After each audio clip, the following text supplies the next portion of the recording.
Welcome back to The Explainer. Today, we're unpacking one of the most shocking, yet honestly surprisingly predictable, upsets we've ever seen in World Cup history. You're going to want to forget everything you thought you knew about the international football hierarchy, because we are looking at the day the Brazilian giant was officially slain by Norway in a stunning 2-1 victory in the round of 16. It was a match that completely exposed the fatal tactical flaws of a massive tournament favorite. In fact, Brazil's setup pretty much confirmed they were going to be out of the World Cup early, and as you'll see, the sheer brilliance of Erling Haaland made that absolutely crystal clear. Okay, let's dive right into this with a quote that just perfectly captures the raw, unfiltered emotion of the whole thing. Former Norwegian international Jan Og Fjørtoft said, "I've been in tears. I don't think people from bigger nations can understand how much this means for a small nation." I mean, this wasn't just another fixture on the calendar, right? This was a seismic shift for a country we globally associate way more with winter sports. Suddenly, they're finding themselves right at the absolute pinnacle of the world's most popular game. So let's get into Section 1, the World Cup shocker. Norway advances to their first ever World Cup quarterfinal. You really have to let that sink in. First. Ever. We're talking about a nation that literally hasn't seen this kind of success in almost 3 decades. Back in 1994, they scored a single goal and were sent packing. But this time, they didn't just scrape by. They eliminated Brazil. The sheer scale of this achievement fundamentally alters how Norway is viewed on the global footballing map. It's absolutely a historic milestone that people in Oslo are going to be talking about for generations. Moving on to Section 2, Brazil's tactical collapse. And this brilliantly illustrates the massive disconnect that totally defined this match. On one side, you've got what we call the Brazilian myth, the expectation of Samba, the attacking Flair, the dazzling one-on-one skills. But on the other side, you have the Ancelotti reality that we actually watched on the pitch. We're talking about a rigid defensive block, incredibly slow football, and this super heavy reliance on just catching Norway in transition. Pundits noted that by abandoning their historic identity for this system, Brazil basically confirmed their own exit the moment they met a brave, well-drilled opponent in the knockouts. And the statistical proof of this tactical shift is just staggering. Match possession ended up with Norway holding a massive 67%, while Brazil managed a mere 33%. Brazil willingly gave up all that territory. They essentially invited a highly confident, physically imposing Norwegian side to just dictate the entire tempo of a World Cup knockout game. And hey, when you hand over the keys to an opponent who feels like they have absolutely nothing to lose, you are playing a very, very dangerous game. Which brings us to the ultimate what-if scenario. What if Brazil hadn't missed from the penalty spot earlier in the match? Experts like Jermaine Jones have rightly pointed out that this was the definitive turning point. I mean, if Brazil converts that, it's a completely different psychological game, for sure. But the miss didn't just breathe life into Norway. It totally confirmed what they already suspected, that the Brazilian giant was entirely mortal, totally vulnerable, and completely rattled. Norway's belief just compounded minute by minute as the game stayed level. Now, this negative approach from Brazil obviously drew some fierce criticism. As one ESPN pundit flat out stated, the teams that have been negative in this competition are going home. We're just reporting the facts here. Brazil's tactical setup was fundamentally uninspiring. By trying to rely purely on defensive structure and quick breaks, rather than actually imposing their undeniable individual talent on the game, they basically sealed their own fate against a team that was willing to just be brave. Let's look at how they pulled it off in Section 3, Norway's Midfield Masterclass. So, Brazil might have had the global superstars, but Norway had the ultimate collective, entirely driven by these unheralded heroes.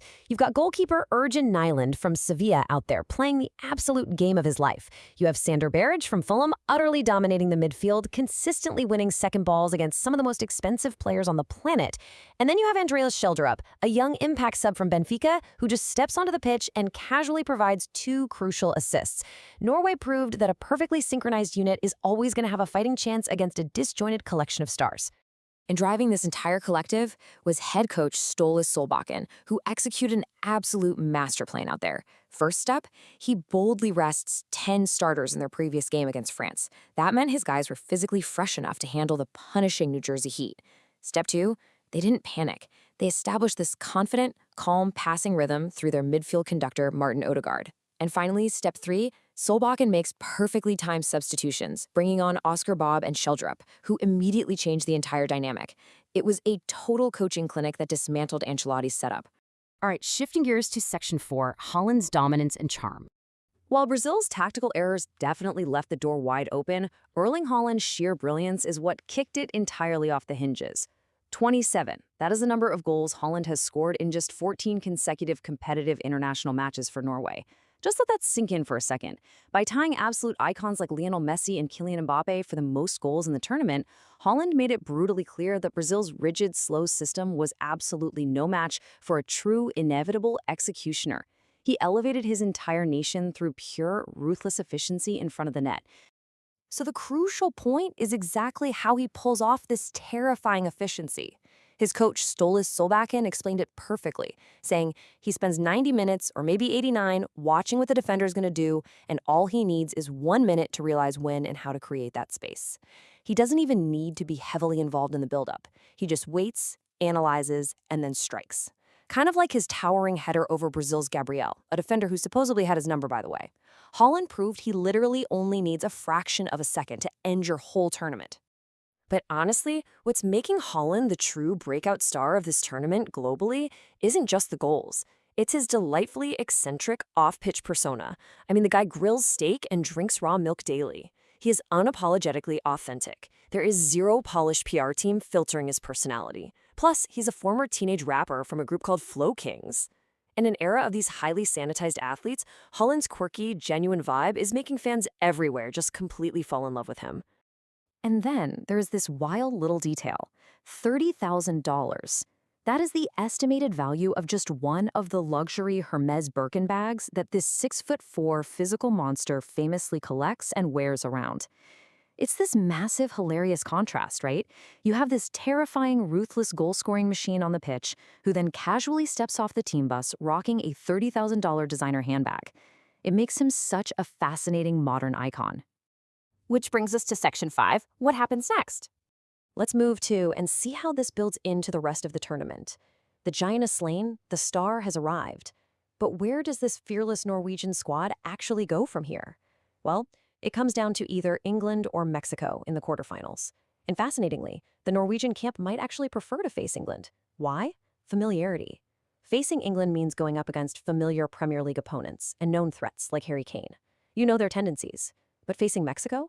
That means dealing with an unfamiliar roster and a super gritty, unpredictable physical style that can completely disrupt your game plan.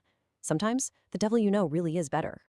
But hey, before we look too far down the road, we really have to recognize the immediate cultural earthquake this has caused back home.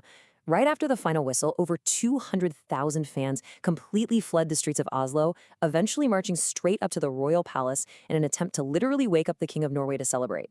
It's such a beautiful reminder of exactly why we love this sport, the power it has to unify and electrify an entire nation practically overnight. Which leaves us with the ultimate question as we wrap up this explainer.